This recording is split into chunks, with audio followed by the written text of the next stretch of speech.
So DealQuest listeners, I am so excited to have Dave Sanderson on an upcoming episode of DealQuest. So I got to know Dave when he spoke at EO many years ago and heard his amazing story about the Miracle on the Hudson. But I'm also just totally intrigued by the work he does, with people now and some of the deals that he's done.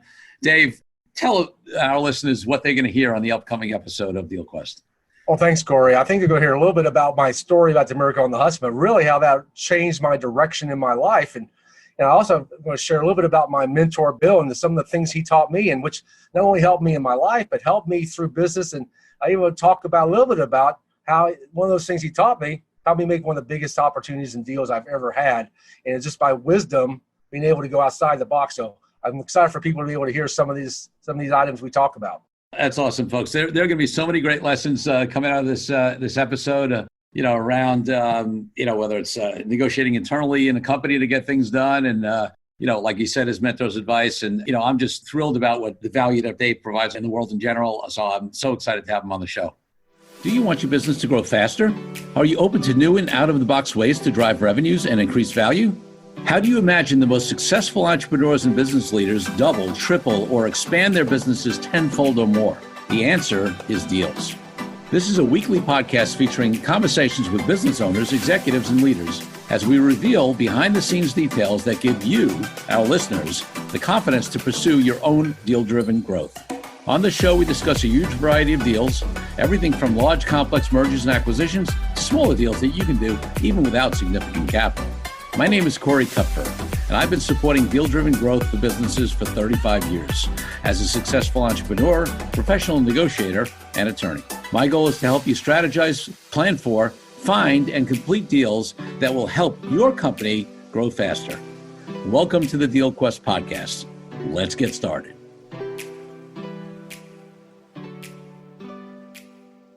Dave Sanderson is an entrepreneur, best-selling author, philanthropist, and a survivor of the Miracle on the Hudson. For more than 4 decades, he's been a top producer for some of the largest sales teams in the world. More than 250,000 people have enjoyed the warmth, humor, and inspirational power of his business and personal leadership events.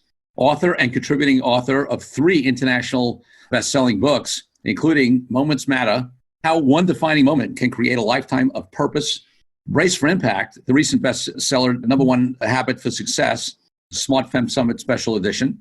Mr. Sanderson has empowered more than 500,000 people globally through his speaking, audio, video, and workshop programs. After nearly 35 years in sales and sales leadership, with roles in companies such as ADP, PeopleSoft, KPMG, and Oracle, Dave found his executive coaching and personal leadership firm, Dave Sanderson Speaks International, on January 15th, 2014. As a sought-after international speaker, he works with established and emerging leaders to help them find their distinct advantage, aligning with their purpose through employing their leadership skills, igniting their performance through focused execution, resourcefulness, and gratitude. On January 15, 2009, Dave was one of the last passengers off the plane that crashed into the Hudson River, best known as the Miracle on the Hudson, considered to be the most successful ditching in aviation history. In addition to 35 years in sales and sales leadership, he was a director of security for Tony Robbins for over 10 years and has recently been named one of the top 100 leadership speakers in Inc.com. Dave has spoken at countless fundraisers that have raised over $14 million for the American Red Cross. He continues to donate his speaker services to the organization as an expression of gratitude for the care he received from the first person he saw after he was rescued and transferred to land in New Jersey, a Red Cross volunteer with a blanket. Dave Sanderson, welcome to the DealQuest Podcast. Corey, thank you for having me today.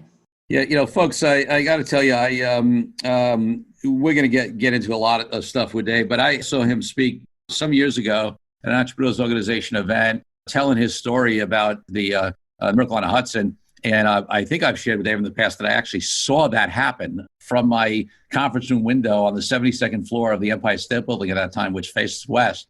My client said, "What's that?" and pointed, and we literally saw the plane, as it landed in the water, and we would which was north of where we were on, 34th Street, and started floating down the Hudson. So we'll get into that amazing story, and maybe even more importantly for entrepreneurs and deals on what it led Dave to do and what he does now. But before we do that, I want to take you back, Dave, to when you were a little kid growing up, 8, 10, 12 years old. What did you want to be when you grew up? Because my guess is a speaker and leadership trainer and consultant and, coach was probably not it, but you tell me. Yeah, you're exactly right. It was not it. When I was 12 years old, I had two things in my little book that my mother kept for me. One was I wanted to be a Major League Baseball player, and the other thing I wanted to be was an astronaut. As you and I probably grew up in the 60s where space was everything. So, yeah, no, it wasn't to be what we're doing now, but, sometimes we get led to do different things in our life. Yeah, totally love it. Okay, and then one other question, looking back, and this could be when you were a kid or older, whatever comes to mind. What was your first deal of any type? Yeah, the first one I look back on, it was it had to be when I was selling copiers door to door, and and back then you had to get a van, you put a copier in it every day, and they told you not to come back with it. So you figure out how to sell pretty quick, right? And you make a lot of mistakes when you first get into selling. But my first opportunity was selling a copier, and I was ecstatic. I'm very candid. I didn't know what I was doing. Fortunately, I had someone to give me some guidance, but that was my first one in that world. But then I, of course, had some significant ones come on later. You learn a lot more from the losses than you do the wins, as you know. Absolutely. All right. So I definitely want to go back and hear, some of your story and how you got to where you be, but just very quickly give, just a minute or two on exactly what you're doing now and who who you serve, who your ideal clients are. And then we're going to talk about how you got there. Well, thanks. So, right now I'm not only do I go out and speak and do workshops and things like that, I'm actually doing some consulting work with Oracle, where I used to work when all this started happening. And my primary client or ideal client is right now in the healthcare industry, which is pretty ironic, the stuff that's going on right now in the healthcare world. But it's been quite an experience. They asked me to come back and sort of help them with some leadership attributes in the healthcare arena. So I was very honored that they asked me to come back and do that. So I'm doing that in addition to whenever we have the opportunity again, Corey, to go out and speak and impact people's lives. Yeah, absolutely. So let's get into that story. Obviously, we're gonna relate your experience back to deals, Yep. and I know you have a new book coming out, and there's a great story you tell. That's sort of deal related in that. But I just have a feeling if we don't hit the Miracle on the Hudson experience early, people are going to be sitting here, our listeners, saying, "Tell me what happened. The guy was on the plane that suddenly landed in Hudson." As I said, I was sitting with a client. We had just finished a meeting, and a client literally stood up. He was on the side of the conference room table where you could see out the west-facing window, northwest. He pointed and said, "What is that?" And I looked, and we were like, it took us a second, not because it wasn't obvious that it was a plane, but because I think our minds couldn't register that it was a plane, right, landing in the Hudson. And then we started floating down towards us because you guys landed north of 34th Street, where the Empire State Building looks directly. So you're on this plane, and and everybody, I think most people know the story of it landing, but tell your particular story and then how it sort of influenced you to or inspired you to do some of the things you do, and now in terms of speaking. Well, thanks, Corey. Yeah, I guess the first point is I wasn't supposed to be on the plane. I think that's part of the story that I tell more now, because I think things happen in our lives. We're put in positions for reasons, and Hanley, I wasn't supposed to be on the plane. I was on the 5 o'clock flight originally, because in business, and especially I travel 3 or 4 days a week like most salespeople do and or did. I always scheduled the last flight out of where I was at, because you never know how the day's going to go. I mean, It could go great. It could go poorly. So when we got done, we were working in a distribution plant in Brooklyn, New York. And so if anybody's listening who works and or has worked in a distribution plant or a warehouse, you know that they open up quite early in the morning. This one opened up at 2 o'clock in the morning, and all the trucks started their routes to come in at 5 o'clock. So we wanted to be there to see the action, because that's what we're there for, looking at systems and warehouse and distribution systems. And that's what we were doing while we were in Brooklyn. So we started at about 4:45, 5 o'clock. And then so we got done at 10. And that was like a dream come true, because you rarely get done that early. And so I was like, great. I called the travel agent and worked with her. And then she shifts my flight to flight 1549 that afternoon. So I gave up a first class seat at 5 o'clock for a seat 15A to be on U.S. Airways flight 1549 on January 15th. Wow, amazing. So the plane goes down. What are you thinking there? And then also, I know you made some choices about, getting off the plane and helping other people, that kind of stuff. Tell us that part of it. Yeah, it's when it really started registering. I heard the explosion. I saw the fire because I was on the left side of the plane, and I was 4 rows behind that left wing, so I saw it coming out. But candidly, people who fly a lot, and like I did and hopefully will do in the near future, planes have multiple engines. So, hey, the plane's just going to go back to LaGuardia, right? It lost an engine and circle back. Pilots are trained to fly on one engine. Right. And that's, but as we all know now, it was a double bird strike almost simultaneously because you only heard one explosion on the plane. So I think that contributed to it, Corey, because no one really got out of sorts because I think most people thought we got another engine. We're going back to the airport. But as we were crossing over the George Washington is when I heard the captain's famous words, "This is your captain, brace for impact." And that's when I got to tell my new book. That's when I put 2 + 2 together. I'm like, okay, this is not good now because we cleared the George Washington by approximately 400 feet, and the bridge is approximately 600 feet. Yeah. So we were about 1,000 feet and descending straight into the Hudson River. And you remember that day, it was 11 degrees. It was cold that day in New York. And the river, if you looked out, and there were some pictures that I saw that happened earlier in the day, there was ice in the river. Yeah. So it was not only cold, it was ice in the river. So, that's when about a minute and a half to 2 minutes at that point in time to sort of get reconciled. So that's when I went into business mode, Canley. I said my final prayers, and I went to business mode because it's like, okay, if I have a shot, I better have a game plan. And, being in sales and, if you're putting together agreements and deals and things like that, you better have a game plan on how this thing's going to shake out. So I put my game plan together, and my game plan was to get to the aisle, get up and get out if I survived the crash. And fortunately, as we all know now, we did survive the crash, but now you got part 2, which is now water coming into the plane. And the way it hit backside and front side. So the backside took the brunt of the hit, and he was approximately, I think he says between 100, 120 miles an hour when he hit. So it was a hard hit. And some of the fuselage came off and something came through the bottom. So water started coming in immediately. So yes, you survived the crash, but now you got ice cold water coming in the plane rapidly, and the plane started to sink, and no one trains for this. So now it's like, okay, we got to go into go mode now. And that's what happened. So I think I tell people, if you look for this from a business case perspective, I think this is a really good business case for somebody, because if you look at the business side, is 90% of that passenger on that plane, Corey, were business people. Yeah. And contrast that, and I had the opportunity to do that with a captain down in Orlando, where if you're flying out of Orlando, which I do a lot and did a lot, 90% is just the opposite. It's right. People going on recreation, right? Tourists. Yeah, tourists. Vacations, families. So you have a whole different passenger makeup and mindset. So fortunately, if you look at the passenger makeup, these are business people, and I think most people who are in that situation started going to business mode, right? We got to get out. No time for talking. Let's just get it going and focus on the mission and outcome at hand. So, I did the same thing. My game plan when I was going down is aisle up, out, aisle up, out. I kept seeing that in my head, aisle up, out. So when I got to the aisle, I was like, okay, time to go. But then something happened to change the entire direction of that day and probably the direction of my life. Because when I got to the aisle, I heard my mother start talking to me in my head. My mom had passed away in 1997, but there was something she would tell me when I was a child. All of a sudden I heard her say in my head, and it was, if you do the right thing, God will take care of you. And tell people, as I thought about that over the last several years, one of the great things about my mother was, Corey, was she made me make decisions.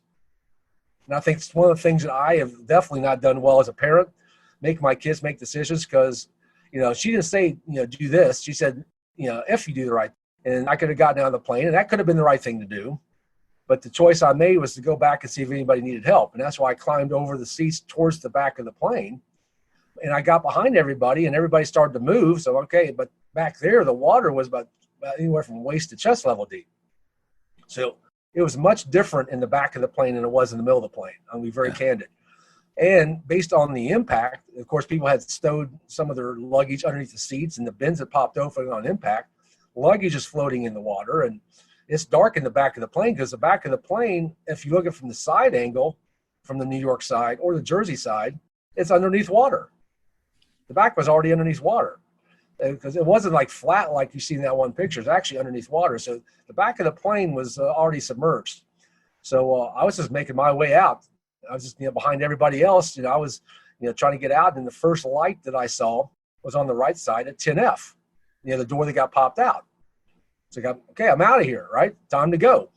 And I looked out, and all of a sudden I saw things that were amazing. First was that wing was already filled up. There was no room for me on that wing. I looked over to the right, and that little lifeboat was already filled up, and there's no room on the lifeboat. But people are already being rescued. The ferries were there, as we know now, 2 to 3 minutes. They were amazing. That was part of the rescue that people don't talk about a lot. Dave, one of the things that, because of the perspective I had from the 72nd floor of the Empire State Building, we actually had an aerial view of that happening. Wow. And I remember I said to my client, there were just boats coming from everywhere. And we saw it from the top. It was I'll never forget that experience. And I was amazed at how quickly, obviously they got the word out, I guess, through whatever emergency systems or whatever. And it was unbelievable, the response. And to see that from our perspective was amazing. Yeah, it's, and that's why I tell people, once again, I look at this from a lot of different angles. And from the business side, this happened, Corey, at pretty much the perfect time, because the boats start their routes on the ferries, New York waterways, roughly about 3:30, 4 o'clock, going back and forth. This happened at roughly, 3:27 in the afternoon. So the boats were queued up, but they weren't out yet. Because now if you look at, if it was, say, 10 minutes later and the boats are crossing, we wouldn't even had a shot to go into the river because the boats were there. So it happened at the ideal time, and the boats were queued up. And I know the gentleman who owns the New York waterways, he made the call. He got the call. He made the call and said all boats go, and he forewent revenue. He could have been doing his revenue, right? That's what he gets paid to do. Yeah. But he made the call, and I give him a lot of credit for making that call. He probably didn't make that much revenue that afternoon, but he saved a lot of people's lives. Absolutely. So he made the right call. Wow. Amazing stuff. So you eventually got out of the plane. You were one of the last people out of the plane. Yep. And, we all have seen those pictures of people standing on the wings and, getting rescued. And so now, at that time you're a salesperson, but this really changes your trajectory of life and business in some ways, right? It did. Right? On a number of different levels. And, things were happening so quickly. And you know this, you were in New York. I was in New York media, right? So it was just constant that night. It's just constant media. So I was all over the world in media because I was the last passenger out of the plane. I didn't know that until I was on Good Morning America. I knew I was one of the last because I was waist deep in 36-degree water, hanging out of the plane for 7 minutes. But what really, some of the things that really changed and helped me change is, number one, is that next day when I got back to Charlotte, I went by the office, my Oracle office, and I just wanted to check in and say, hey, by the way, I'd let you know I'm alive, I'm okay. And my boss at that point said, are you going to Michigan next week, right? And my daughter, I had two of my daughters. My wife was very smart because I should have been driving, Corey. I made a major faux pas. I shouldn't have been driving at all. But I did because my car was at the airport. I wanted to get it out of the airport. And my daughters were looking at me, and I told them I'd go to Michigan. But that told me something likewise. My vice president told me I didn't have to go. He was great. He's actually the one who invited me to come back last summer to help him. But I also told me sometimes people are so short-termed, and looking at their revenue potential only that they're not looking at the bigger picture. Yeah. And my vice president did. I give him all the credit. But that point in time is 2009. And if you remember, that was during the recession. Things were pretty tough. Not a lot of people were buying software. So it was, I look back and I know that he was looking at it from a business perspective, but then you look at it from a human perspective first. And that's one of the lessons I teach. So yes, number one sort of gave me the mindset saying, you know what, I'll do this, but maybe I have a bigger mission than selling software. And it took me a few years to figure it out, right? I was, like you, I had the opportunity to go out and speak, and I did that. And I did the Zig Ziglar approach. I love Zig Ziglar. He gave his first 75 to 100 talks for free so he could hone his techniques, right, and perfect his performance. And I did the same thing. First 50 to 75 talks, I didn't take a dime for, but I was still working, and so I had revenue. In fact, that year I was the number one salesperson in our division, amazingly enough. And that opportunity I was in Brooklyn for went through. Yeah. So we can talk about that deal later on. But so it was that changed, and then I knew started realizing my mission was being able to impact people and helping people who, especially right now, who are going through a traumatic life experience. And right now we're all going through that with this COVID thing. Yeah. So that's what turned my mission, and that's why I started doing my own thing, and I still do my own thing. Let's take a break from the show for a minute so I can invite you to a new way to determine your deal readiness. I created a fast and easy assessment that will determine exactly how deal ready you are. Once you complete the assessment, use your responses to identify the obstacles that are holding you back from being a deal-driven growth genius. It's as easy as heading to CoreyKupfer.com/assessment. That's CoreyKupfer.com/assessment and filling out a few multiple choice questions. I'll be checking in after the episode to see what your results are. Now back to the show. It's interesting, Dave, because, the definition of deals that we talk about on this, on this podcast is broader than what a lot of people think. A lot of people think deals are just mergers and acquisitions and big financing deals. But for me, it's everything from that to strategic alliances and joint ventures and real estate and you name it. Also, I think fundamentally, and in these times, I think it's become more and more like there's a fundamental deal that happens between an employer and their employees, between companies and their clients or customers. And, I think that those were not looked at as deals, many years ago. It was just, we hire somebody, whatever, because, there was an unequal, sort of bargaining position often, but now there are a lot more options for people. People can become entrepreneurs. There's a lot more mobility, and things like that. And I think if, because I had a similar experience, when I was working in big law firms, right, where they expected basically, I had a conversation with a young partner there when they upped the hours requirement that we had a bill at a medium-sized firm when I had left a big firm to go to the medium-sized firm, right? And I said to that partner, well, that wasn't the deal when I got here, right? I could have stayed in big firm practice and be making, 30, 40% more money. The deal I took was to be able to work less, make less. And for me, it was because I had some side ventures that I was interested in pursuing, but whatever the reason.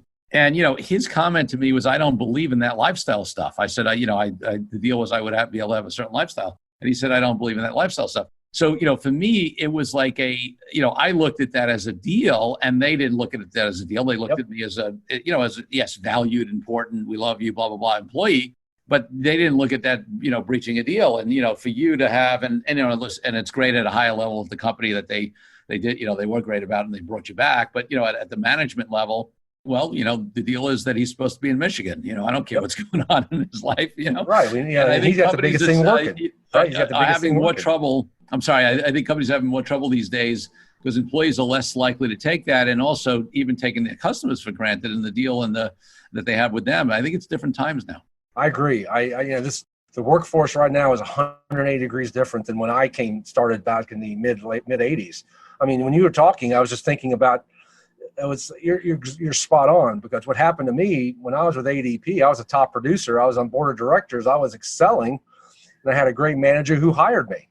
And he left, and another person came in, and the first thing he had to do, Corey, was we had a kickoff meeting, and it was in July in Callaway Gardens, Georgia. And the first thing he had to do was hand me a commission check for $63,000. And he looked at me and said, "You'll never make this much again." And I'm looking like, what's your problem, right? Come on. You want your salespeople to make more, right? Make more than you do. That told me something, and I found out that, the person who hires you is the one who's got the vested interest. Someone comes in, they don't have a vested interest in you. And now, back then you put up with it for a while. Now people don't put up with it. Right. They just don't put up with it. Right. Totally different deal. So that inspires you, to go out and, become a speaker. And I know, now, you said, you did those 50 or 75 gigs for free, but now, you've been appropriately compensated speaker for many, many years. And what is the, I think people can probably glean it, but, to talk to us about the message of your fundamental message when you go out and speak. Well, it's definitely grown and morphed over the last couple of years. For the first few years, and you probably would understand, people just want to hear about what happened inside the plane. And that's, people still want to hear about that, but it's really grown to the point where now I'm talking more about personal leadership and those skill sets that come out when you have to really bring them out. And I call it now your distinct advantage, because one thing that I've started realizing after talking to all these people and now writing my new book is that, everybody's got a unique gift that they've got. And when they combine that with what they're most passionate about, that becomes the point in time that will change everything for them. And that's what happened to me. All of a sudden I realized I love speaking. I loved impacting people. I was super passionate about it. And that was the point I call it now the pitch, point in time that changes everything. And everybody's got that. You've got the gift, you got a gift, but are you passionate about that gift? And once you can put those things together, and right now my talk's about how through this story and what's happened to me and some of the other things that have happened afterwards, how if you can find that through your personal leadership skills, you can find what you're most passionate about and you're uniquely gifted for, that's when everything in your life comes together and you can really make an impact and live the life of fulfillment. Absolutely. I so agree with that. You mentioned quickly this upcoming book. So tell us a little bit about the book. And then I know that there's a story that you alluded to with me on a prior conversation we had, that is sort of a deal lesson or some advice you got from a mentor. So, tell the audience what the book is, when it's coming out, and then, let's hear that story. What I'm going to share with you about the deal, it's going to be in the book, because what happened to me, Corey, is back in 1983, my dad told me after I got out of college, I had 30 days to get the hell out of the house, excuse my language. And my dad, if my dad wasn't one thing, he was a man of his word. He taught me that whatever he said, he was going to do. In 30 days, I didn't have a job. So he helped me get my first job. I give my dad credit because he told me to get out of the house. He was going to help me get out of the house. Right. And I became a second assistant restaurant manager for a company that's no longer around called Howard Johnson. So hotel restaurant manager, which I knew nothing about. I knew nothing about except you go eat there and go sleep there, right? That's about all I knew. So my third stop was here in Charlotte, North Carolina, where I live right now. And as you know, when you're an apprentice or second, that means you're a second and third shift. I mean, you're the low man, right? Yep. You're scrubbing pans and doing whatever you got to do to learn the business. Well, fortunately for me, I was on second and third shift because there was a gentleman who would come into the restaurant every night with his wife. He wore a flannel shirt about every day and drove a pickup truck. And of course, we're here in North Carolina. People preconceived ideas. He's just a good old boy from North Carolina. Well, what happened was he owned 80 movie theaters throughout his career. He was a multimillionaire, and they called him the Sam Walton of Charlotte. Mm. And knowing who this guy was, his name was Bill. And Bill and I were just talking until it was December 23rd of 1983. And I was still second assistant. I was here in Charlotte. He came to the restaurant that afternoon. So let me show you what I got from my wife. His name's wife, Bonnie. And it was a brand new blue Corvette. And Corey, I'd never seen a blue. Number one, I'd never seen a Corvette, a blue Corvette. I'd never smelled a Corvette. I'd never touched a Corvette. So this is like, wow. I said, this is cool. He threw me the keys. So let's take a spin. So that's my first experience of driving a Corvette. I drove up and down, it's called Woodlawn Road here, and came back and said, Bill, this is cool, man. She's going to love it. He goes, you need one of these. And I said, Bill, I'm making $13,000 a year. Right. I can barely afford my rent, right? He goes, that's your problem. You need to change your mindset. He said, can I help you learn with the success principle how to change your mindset so you can become wealthy? Mm. Now, I grew up, in the Midwest and the South where you respected your elders, right? And so I said, sure, of course. Of course, why not, right? What do I have to lose?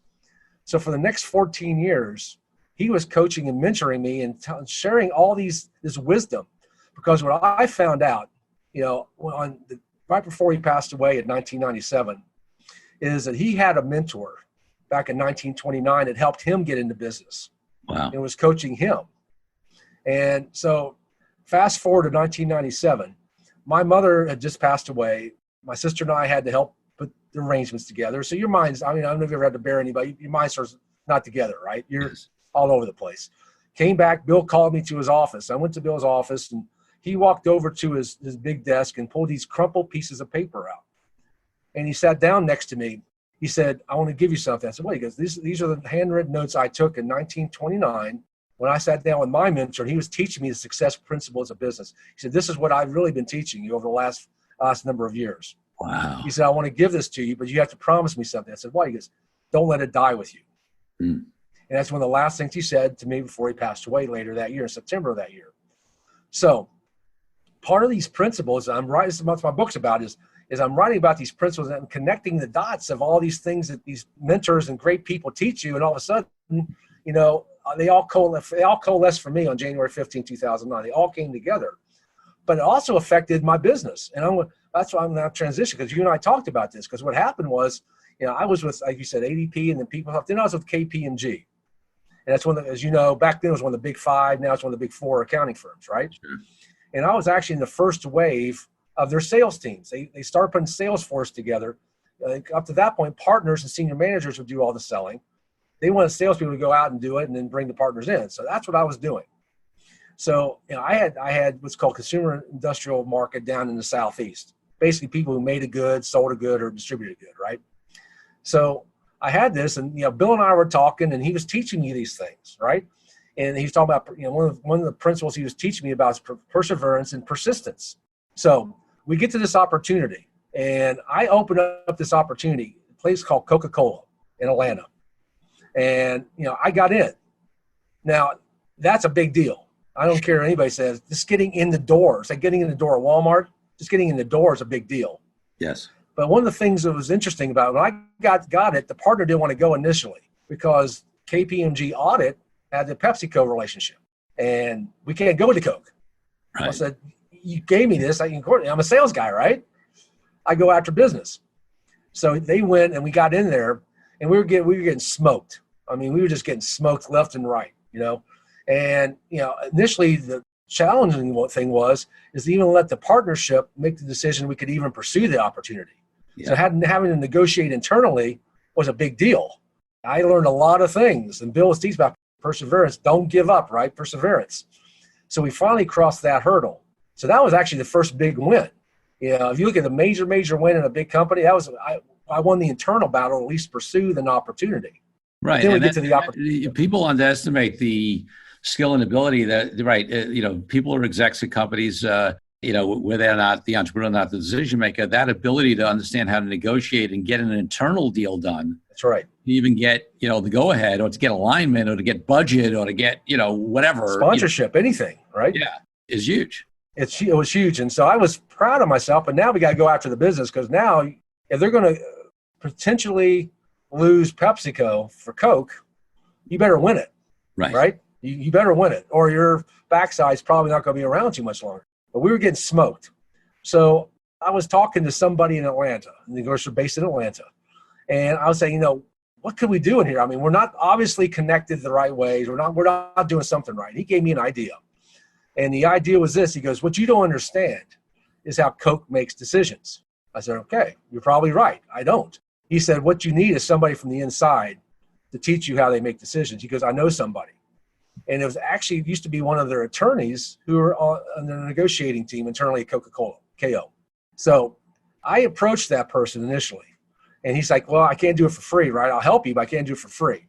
So I went back to the partnership. I said, it's going to cost us $10,000 to have this guy counsel us, right? And of course, the partner said, we're not going to spend 10 grand for someone to tell us how to sell business, right? So, so I'm the sales guy, and I'm like, if we do this, I almost said, I'll stake my job on it. I didn't say that quite like that, but, said, if we're going to have a chance to win, we got to go outside the box. We got to break the rules, right?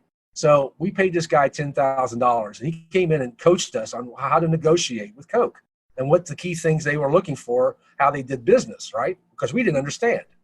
And we won that piece. It was like a $4 million piece of business. And we won it, which saved my job and probably saved a lot of partners' jobs likewise. But that also told me something. Sometimes you got to go outside the box and negotiate with things that you never even think about. And then you have to go back and sell it internally and negotiate. So like you said earlier, what I learned is some of the biggest challenges are negotiating internally to get the deal. Internally first, where you can sell externally the deal. And the other piece that's fascinating to me, it's one of the things that I do talk about in my Authentic Negotiating book, and any good negotiating training talks about, is the level of preparation you need to do. Yep. And also the ability to understand the person or company on the other side of the negotiating table. And, this is a great story, a great example of how many people will just go in and they think they know how to approach it because they think, they're going to tout the benefits of the company they work at, or use some negotiating tactic or, approach that they've learned. But, that comment that you don't understand how, Coke works, and the fact that you understood how valuable it was to get that information about how they work, is a great, great lesson in terms of negotiating success. That's helped me greatly down the road. I mean, even in Oracle and everything else, because I spent as much time internally selling when I was at Oracle and with Oracle, right, that I do externally. Yeah. And because big companies, as you've been in big companies, and you've been on the law and attorney side, it's just getting the buy-in internally is about 90% of the battle. No question. Yep. And frankly, it's part of the reason why I've worked for myself since 1992. That's right. I hate That's why I try to get myself to, Corey. Exactly right. Yep. But listen, it's crucial, and people who who figure out how to navigate and negotiate, that environment, get alignment, cut the internal deals are actually the ones that are, that's a big factor in their success in big companies. Yep. That was a great learning experience on my part. And Caitlin, I'm glad I had to go through it because it taught me so much about the different mindsets that you have to understand when you get into big opportunities. I mean, selling copiers door to door, it's a transaction, but you're selling these relationships, right? At that level, you better understand the entire landscape of what you're getting involved with. Yeah. And, the last thing we'll say on that, and then I want to move on to a couple of things we'll conclude with, but, you said something that's important, which is selling relationships. And one of the things I always say to people, and it's who are negotiating anything, is that in most cases in business, the negotiation is either just the start of a new relationship or the continuation of an existing one. And if people don't keep that in mind, so for example, if they use inauthentic negotiating tactics, so they just try to squeeze the last penny out of a deal and forget that there's a relationship involved, right, they run themselves into trouble. That's exactly right. I mean, one of the first things I learned when I got into sales and selling copiers is sales and negotiation is always belly to belly. Yeah. It's not company to company, it's belly to belly. And you have to have a relationship with that person. But second thing, which what you said is, I think, as if not more important, I learned this in that transaction in New Jersey that I was up there in New York for with that company. And one of the biggest things that we gave up, of course, everybody gives a little bit, but one of the things that shifted the tide in that negotiation, Corey, was this. When I said, I'm the guy you're going to call at 2:00 in the morning. When all stuff's breaking loose and you're ready to go live on the software, and I'm the guy you're going to call because I'm the one that can make it happen. And that's what they needed to hear because they didn't care about what Oracle had to produce, right? But who are they going to call at 2:00 in the morning when all stuff's breaking loose so someone can make something happen? And that one is one of the taught me a great lesson. That's what accelerated my software sales careers because I did that at every other account. Yeah. I'll be the guy you call at 2:00 in the morning. I'll make it happen. And I never go back on that. I did take many calls at 2 or 3 o'clock in the morning. Because that's what companies want, right? They want that relationship. They want to know who's in the game with them. That's when it becomes a true partnership as opposed to just a transaction. Yeah, totally. So I know you're in the process of writing this book. Is there a title yet? Is there a date on when it's coming out, or what stage? Since you said that, we just discussed that yesterday. Because yes, the goal is to have this out by September 30th. It will be done and ready to go by September 30th. Of course, now we're looking at how we're going to launch it and all this because, as you know, with all the stuff going on, there's a lot of places you can and can't go. But the book's called, God Gives You the Lessons When You're Ready. And it's really about these lessons that Bill and my mentor gave me that I didn't know that I was getting. And, fast forward, he gave me these notes in 1997, like I shared in the past, but like a real smart guy that I am, I put them in a journal and didn't look at them until 2016 when I was writing my next book, Moments Matter. And I found them. And I'm like, what an idiot I am. I've had gold for how long have I had this gold? But my partner, Don Barden down in Atlanta, said, God doesn't give you the lesson until you're ready. You weren't ready to have it in 1997. You're ready now. This has been I'm obsessed right now with doing this because not only do I have to fulfill my promise, but now's the time people need to understand this wisdom that these people had back in the early 20th century. No question. And I truly believe, it's interesting. I say basically the same thing in a different way often, which is I say, I really believe all the wisdom and answers and everything are out there, right? Whether you call it yours, whether you call it God, whether you call it through other people, whatever it is, right? I think the biggest game in life is our capacity to receive. That's right. And sometimes, I don't think there's a person out there who hasn't at some point realized they've heard this lesson, 2, 3, 20, 30, 200 times before. And finally, somebody says it in a different way today, and you're ready to receive it and you get it. That's right. Right? You finally understand it, right? That's right. It's not that you hadn't heard it before. It's just that you weren't ready to receive it, Exactly right. Yeah. And I think that's what the book's all about right now. That's why I'm so excited about getting this book out. Because right now, during this pandemic and all the uncertainty that's going on, people need some certainty. And hopefully we can share some wisdom that I was very fortunate and blessed to have over a number of years to hopefully help at least one person, sort of wake them up and say, all right, you're not in this thing alone and you can get it done. Well, folks, listen, definitely, look out for the book that'll be coming out relatively soon, after this podcast airs. I'm sure just knowing Dave as I know him and the value he's provided in past, books and his speeches, I'm sure it's going to be phenomenal. So definitely check it out. So Dave, before I ask my last question, in general, where can people find out more about you? Whatever website, whatever. Well, if they go to my Anything you wanna website, DaveSandersonSpeaks.com, we're like most people, like I don't know about you, it's always under construction. So I tell people right now the best place, if you really want to go find what's going on with me and all some things that I'm doing, is LinkedIn at David Sanderson, because that's where I put my new content out first. And that way you can see what's going on and see the updates that are going on. So LinkedIn is probably the best place now that the website's under construction. Great. All right. So my final question that I always ask on the podcast is, my highest value in life is freedom.